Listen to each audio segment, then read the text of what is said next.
Hi everyone, welcome to On the Other Hand. I'm Ariane Zurcher, and today we're going to be going over lesson number 6, which is page 8. Don't forget to hit the like button, subscribe, click on that bell for email notifications, and leave me comments. I love hearing from you. So let's get back to our needle roll and keep going.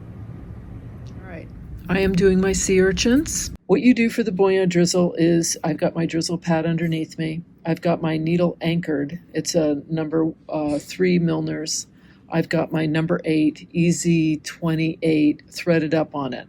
So just like a regular drizzle, I'm going to unthread it, and I'm going to do 12 to 30 wraps. So it's the center. I'm starting center, and I'm going to work my way out. I'm going to do a larger drizzle here, so I'm going to do maybe 30 wraps. 3, 4, 5, 6, 7, 8, 9, 10, 11,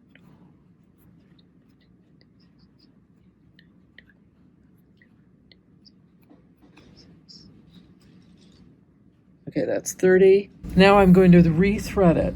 When I positioned my needle after I had pulled the thread through, I don't want to go back in the same hole that I came out. I want it to be close, but not the same hole, because if it's the same hole, this whole drizzle is just going to disappear inside of it. What I need to do, and this is where it gets a little tricky, I need to hold this thread with my fingers as I pull the needle with my other hand and pull the thread through.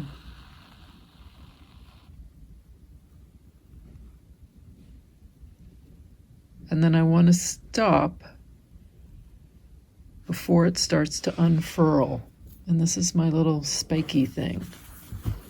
So now I'm going to do my next one.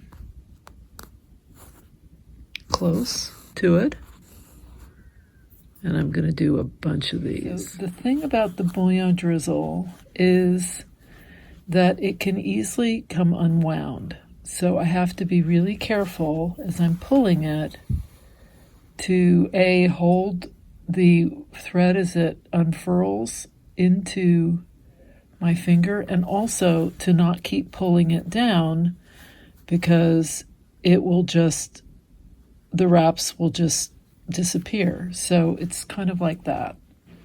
Anchor my thread close to where my emerging thread is coming out, but not into the same hole. And I'm going to wrap.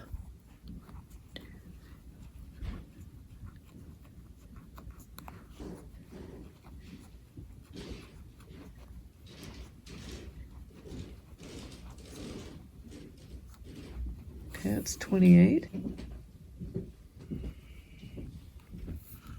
I'm going to hold that thread with my dominant hand, and I'm pulling the needle through with my non-dominant hand.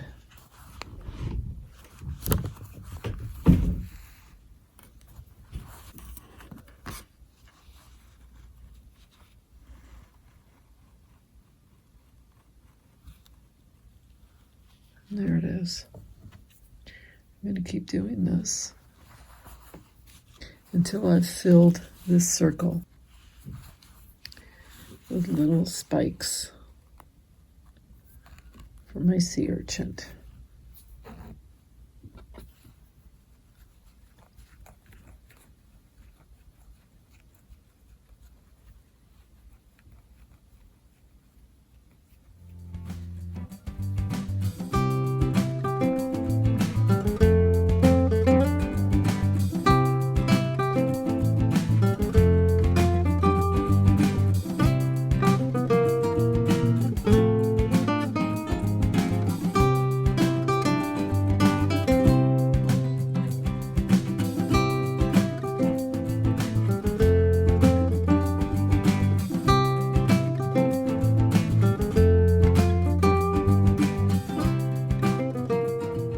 Doing 20 now, having done between 30 and 26 to 30 on the inside ones. Now I'm going into 20, 22, 24 wraps.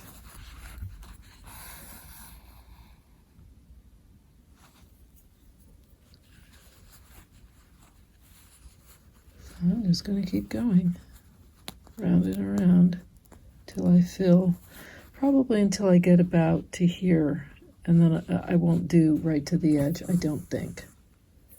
But you know, I'm going to see how it goes. I wanted to show you, I didn't go all the way to the edge. I just went in a little bit from the edge. And this is pretty good. I'm not going to do any more than that. So now, according to the instructions, I do my turkey work. And I actually appreciate my thinking on this, because to do now another one of these, I think I would just say, are you kidding me? But to be able to break it up and do a little turkey work, that seems like a good idea. So I'm going to go ahead and do turkey work. And on the circle partially hidden by the turquoise ocean bottom, so that's this big one. On here, the right-handed one, here's the one that I just finished. This is the one partially hidden. So I'll go ahead and do that one. And these I did all 1-inch circles because I wasn't paying attention to my instructions. We're not going to make that mistake again. So it says using very petite velvet. I know that it's very fuchsia, and I wrote that that's V277. It's actually V677. It's a typo.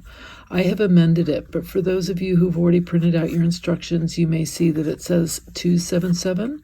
Just ignore it. It's 677. Both turkey work and these Bullion drizzles take a lot of thread. And I'm going to do my number 1 Milners. I'm putting the link for the turkey work video up in the upper right-hand corner. And what I'm going to do here is I'm going to start, I think, right near the edge. So I'll start over here. We do a anchoring stitch there, and then we come out and we do our loop.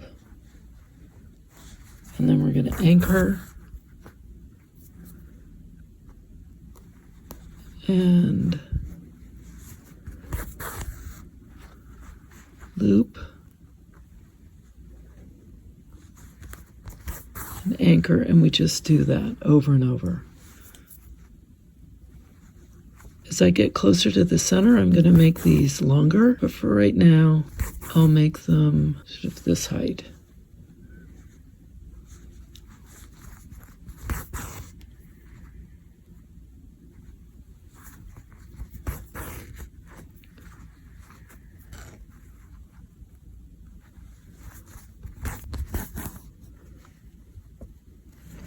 So here's my turkey work, and I've gone right up to within, what, 1/8 of an inch of the circle. I'm going to cut all the loops. Okay, so here's how it looks after I cut all my little loops, and now I'm going to give them a little haircut.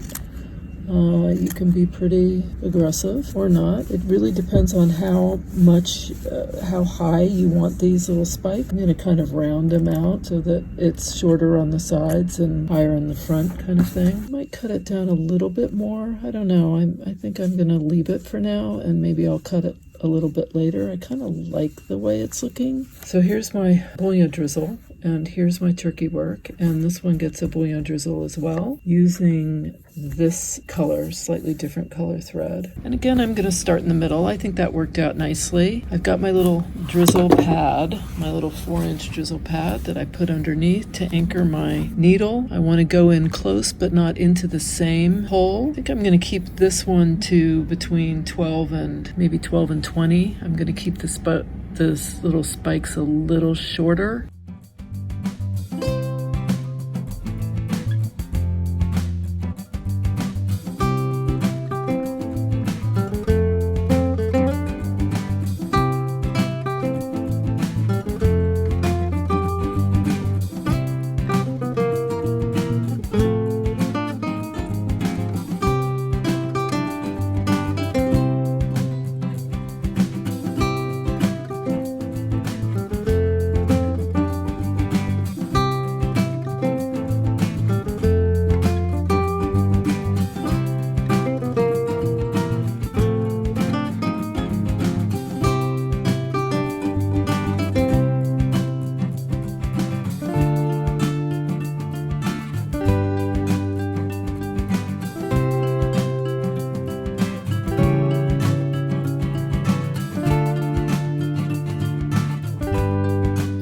hardest part about doing this bullion drizzle is this part, because you have to hold it with your fingers and pull the thread, and you have to just feel it when it stops, when it's hit the end, and just kind of go by feel so that you don't pull the whole thing out and it just disappears into itself.